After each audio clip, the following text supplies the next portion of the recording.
আসসালামু আলাইকুম। সংবাদে আপনাদের সবাইকে স্বাগত জানাচ্ছি। আমি ফিরোজ তোহা। শুরুতেই সংবাদ শিরোনাম। বাংলাদেশের গুরুত্বপূর্ণ আপডেট সংবাদে আপনাকে স্বাগত। শুরুতে সংবাদ শিরোনাম, পরে বিস্তারিত। শুরুতেই জানিয়ে দিব, কারফিউ ভাঙতে না পারলে নেতাকর্মীরা যেন চুরি ফিতার ব্যবসা করেন। সরকারি চাকরিতে কোটা সংস্কার আন্দোলনের দাবিতে শিক্ষার্থীদের আন্দোলনে এক পর্যায়ে দেশব্যাপী ব্যাপক সহিংসতা ছড়িয়ে পড়েছে। এতে দেশের বিভিন্ন অঞ্চলে বহু হতাহত হয়েছে। স্বরাষ্ট্রমন্ত্রী আসাদুজ্জামান খান কামাল জানিয়েছেন, দেশব্যাপী সহিংসতা 147 জন নিহত হয়েছেন। তবে বিভিন্ন গণমাধ্যমের প্রকাশিত তথ্য অনুযায়ী দেশজুড়ে সহিংসতা এ পর্যন্ত 266 জনের মৃত্যুর খবর পাওয়া গেছে। এরপর জানিয়ে দিব, গ্রেপ্তার রিমান্ডে মানা হচ্ছে না উচ্চ আদালতের নির্দেশনা। কোটা সংস্কার আন্দোলনে সহিংসতার পর সমানে চলছে ধরপাকড়। এই পরিস্থিতিতে অভিযোগ উঠেছে, গ্রেপ্তার এবং রিমান্ডে জিজ্ঞাসাবাদের ক্ষেত্রে আইনশৃঙ্খলা রক্ষাকারী বাহিনীর সদস্যরা মানছেন না উচ্চ আদালতের নির্দেশনা। এরপর জানিয়ে দিব, আদালত পাড়ায় উদ্বিগ্ন স্বজনদের আহাজারি।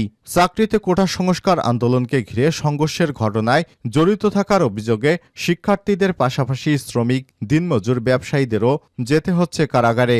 রাজধানীতে সরকারি স্থাপনায় ভাঙচুর, সহিংসতা এবং নাশকতার ঘটনায় রোববার সকাল পর্যন্ত 24 ঘণ্টায় আরও 228 জনকে গ্রেপ্তার করেছে পুলিশ।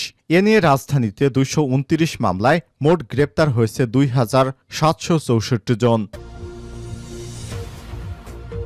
এদিকে স্বজন হারানোর কান্না, গুলিতে শেষ একটি তাজা প্রাণ। তাদের কেউ হারিয়েছেন ছেলে, কেউ বা বাবা। কোটা সংস্কারের দাবিতে আন্দোলনের সময় ঢাকা নারায়ণগঞ্জে গুলিবিদ্ধ হয়ে মারা যাওয়া 4 জনের পরিবারের সাম্প্রতিক দুর্দশার চিত্র উঠে এসেছে বিভিন্ন গণমাধ্যমে। নিহত ব্যক্তিদের সবাই বাড়ি ছেড়েছিলেন পরিবারের স্বপ্ন বাস্তবায়নে, কিন্তু সেই স্বপ্ন চুরমার হয়ে গেছে গুলিতে। এদিকে 12 দিনে 18 জেলায় গ্রেপ্তার কমপক্ষে 253 শিক্ষার্থী। পুলিশের দাবি, সহিংসতার ঘটনায় জড়িত প্রকৃত আসামিদেরই কেবল গ্রেপ্তার করা হচ্ছে। কোটা সংস্কার আন্দোলনকে কেন্দ্র করে রাজধানীসহ দেশের বিভিন্ন স্থানে সংঘর্ষ, হামলা ও অগ্নিসংযোগের ঘটনায় করা মামলায় শিক্ষার্থীদেরও গ্রেপ্তার করা হচ্ছে। এবং সর্বশেষ জানিয়ে দিব, কেন্দ্রীয় ব্যাংক রোববার হালনাগাদ তথ্য প্রকাশ করেনি। রেমিটেন্স প্রবাহ নিয়ে দুশ্চিন্তা।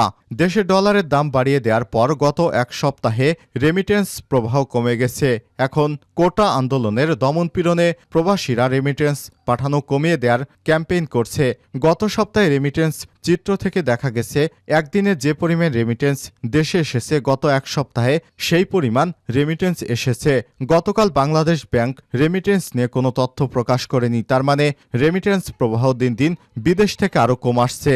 প্রবাসীরা রেমিটেন্স পাঠানো একরকম বন্ধ করে দিয়েছে। প্রিয় দর্শক, এতক্ষণ শুনছিলেন সংবাদ শিরোনাম, এবারে বিস্তারিত। তবে তার আগে বন্ধুরা, আপনি কোন স্থান থেকে আমাদের সংবাদটি দেখছেন কমেন্ট করে জানিয়ে দিন। আর বন্ধুরা, এই সংবাদটিতে একটি লাইক দিয়ে দিন। কমেন্ট করে জানিয়ে দিন আপনি কোন জেলা থেকে বা কোন স্থান থেকে বা কোন দেশ থেকে আমাদের সংবাদটি দেখছেন এবং শুনছেন। আর বন্ধুরা, আপনি যদি এই চ্যানেলে নতুন হয়ে থাকেন, সংবাদটি দেখতে দেখতে চ্যানেলটি সাবস্ক্রাইব করে রাখুন, যাতে করে আমাদের লেটেস্ট আপডেট সংবাদগুলো সবার আগে আপনার কাছে পৌঁছে যায়। এবারে বিস্তারিত। কারফিউ ভাঙতে না পারলে নেতাকর্মীরা যেন চুরি ফিতার ব্যবসা করেন।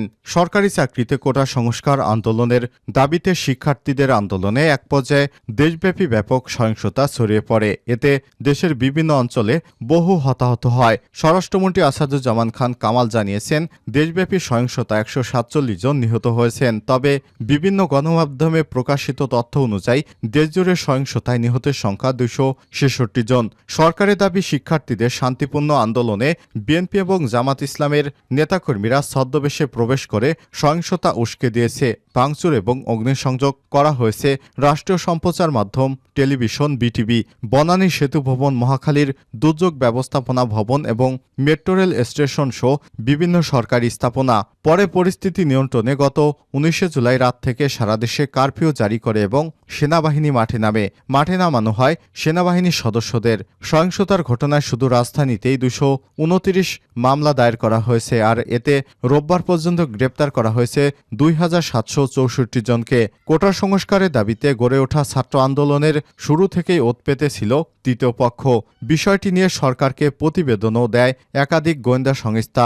17 জুলাই থেকেই মূলত আন্দোলন ছাত্রদের নিয়ন্ত্রণের বাইরে চলে যায়। এরপর থেকে রাজধানী ঢাকা সহ দেশের বিভিন্ন স্থানে ঘটতে থাকে একের পর এক নাশকতা। পরিস্থিতি দ্রুতই অবনতি হতে থাকে, চলতে থাকে স্মরণকালের ভয়াবহ নৈরাজ্য। এ অবস্থায় দেশের স্বাভাবিক অবস্থা ফিরে আনতে 19 জুলাই রাতে সারা দেশে কারফিউ জারি করে সরকার। কিন্তু এই কারফিউ ভাঙার নির্দেশ আসে বিদেশ থেকে। নেতাকর্মীদের বলা হয় যে কোনো মূল্যে কারফিউ ভাঙতে হবে। কারফিউ ভাঙতে না পারলে নেতাকর্মীরা যেন চুরি ফিতার ব্যবসা করেন, সেই নির্দেশনাও আসে। নির্দেশনার কারণে কারফিউ জারির পরেও রাজপথে ছিলেন সরকার বিরোধী রাজনৈতিক দলের নেতাকর্মীরা। ঢাকা মহানগর গোয়েন্দা পুলিশ ডিবি প্রাথমিক অনুসন্ধানে এসব তথ্য পেয়েছে বলে জানিয়েছে। গ্রেপ্তারি রিমান্ডে মানা হচ্ছে না উচ্চ আদালতের নির্দেশনা। কোটা সংস্কার আন্দোলনে সহিংসতার পর সমানে চলছে ধরপাকড়। এই পরিস্থিতিতে অভিযোগ উঠেছে গ্রেপ্তার এবং রিমান্ডে জিজ্ঞাসাবাদের ক্ষেত্রে আইনশৃঙ্খলা রক্ষাকারী বাহিনীর সদস্যরা মানছেন না উচ্চ আদালতের নির্দেশনা। ভুক্তভোগীর আইনজীবী এবং স্বজনেরা বলছেন, গ্রেপ্তারের পর এবং রিমান্ডে জিজ্ঞাসাবাদের নামে অমানবিক নির্যাতন চলছে। মানবাধিকার লঙ্ঘনের এ বিষয়টি নিম্ন আদালতে নজরে আনার পরও কোনো প্রতিকার মিলছে না। এমনকি গ্রেপ্তারের ৩-৪ দিন পরও সংশ্লিষ্ট ব্যক্তিকে আদালতে তোলা হচ্ছে না বলে অভিযোগ রয়েছে অনেকের। এই পটভূমিতে বিরোধী নেতাকর্মী, আন্দোলনরত শিক্ষার্থী এবং তাদের পরিবারের কাছে গ্রেপ্তার আর রিমান্ড যেন এখন এক আতঙ্কের নাম। আদালত পাড়ায় উদ্বিগ্ন স্বজনদের আহাজারি। চাকরিতে কোটা সংস্কার আন্দোলন ঘিরে সংঘর্ষের ঘটনায় জড়িত থাকার অভিযোগে শিক্ষার্থীদের পাশাপাশি শ্রমিক, দিনমজুর, ব্যবসায়ীদেরকেও যেতে হচ্ছে কারাগারে। রাজধানীতে সরকারি স্থাপনায় ভাঙচুর এবং সহিংসতা ও নাশকতার ঘটনায় রোববার সকাল পর্যন্ত 24 ঘণ্টায় আরও 228 জনকে গ্রেপ্তার করেছে পুলিশ। এই নিয়ে রাজধানীতে 229 মামলায় মোট গ্রেপ্তার 2764 জন। রোববার সরেজমিনে ঢাকার আদালত ঘুরে দেখা গেছে সেখানে চলছে স্বজনদের আহাজারি। আদালতে এক একটি পিজন ভ্যান আসছে, আর তাতে আপনজনের খোঁজে হুমড়ি খেয়ে পড়ছেন উদ্বিগ্ন স্বজনেরা। তাদের কেউ ভাই, কেউ সন্তান, আবার কেউ স্বামীর সন্ধানে ভোরের আলো না ফুটতেই এখানে এসেছেন। গেল কয়েকদিনে বৈষম্য বিরোধী ছাত্র আন্দোলনে জড়িত সন্দেহে পুলিশ এবং ডিবি পুলিশ তাদের স্বজনদেরকে গ্রেপ্তার করে এখানে নিয়ে এসেছে। শারমিন আক্তার সন্না, মা এবং 10 বছরের ছোট্ট ভাই জোনায়েদকে নিয়ে আদালতে এসেছেন তার বাবার জন্য। শনিবার বিকেলে বাজার করে বাসায় ফেরার সময় তার বাবা আক্তার হোসেনকে আটক করে পল্লবী থানা পুলিশ। তিনি যুগান্তরকে বলেন, আমার বাবা গার্মেন্টসের ব্যবসা করে। গত শনিবার বাজার করে বাসায় ফেরার সময় বাবাকে পুলিশ ধরে নিয়ে গেছে। আমাদের পরিবারের একমাত্র গার্ডিয়ান আমার বাবা। আমাদের এভাবে হয়রানি করার মানে কি বুঝতে পারছি না। সাধারণ মানুষকে কেন এভাবে হয়রানি করা হচ্ছে। পাশেই অঝরে কাঁদছিলেন আক্তার হোসেনের স্ত্রী। তিনি বলেছেন, আমার স্বামীর বয়স 50 বছর, তিনি তো কোনো কিছু করতে যাননি, তাকে ধরে নিয়ে এসেছে। এখন আমার পরিবারের কি হবে, কে দেখবে আমাদের? স্বজন হারানোর কান্না, গুলিতে শেষ এক একটি তাজা স্বপ্ন। কেউ তাদের হারিয়েছেন ছেলে, কেউ বা বাবা। কোটা সংস্কারের দাবিতে আন্দোলনের সময় ঢাকা এবং নারায়ণগঞ্জে গুলিবিদ্ধ হয়ে মারা যাস 4 পরিবারের সম্পত্তি দুর্দশার চিত্র গণমাধ্যমে ফুটে এসেছে। নিহত ব্যক্তিদের সবাই বাড়ি ছেড়েছিলেন পরিবারের স্বপ্ন বাস্তবায়নে, কিন্তু সেই স্বপ্ন তারা পূরণ করতে পারেননি। কথা বলতে তাদের মানা। ছেলের শোকে কাতর শিরিনা বেগম কাঁদতে কাঁদতে বারবার জ্ঞান হারিয়ে ফেলছেন। স্বামী নওশের আলী অসুস্থ অবস্থায় ভর্তি হয়েছেন হাসপাতালে।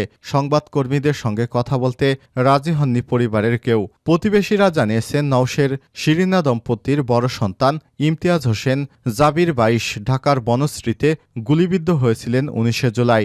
ঢাকা মেডিকেল কলেজ হাসপাতালে 26 জুলাই বিকেলে মারা যান তিনি।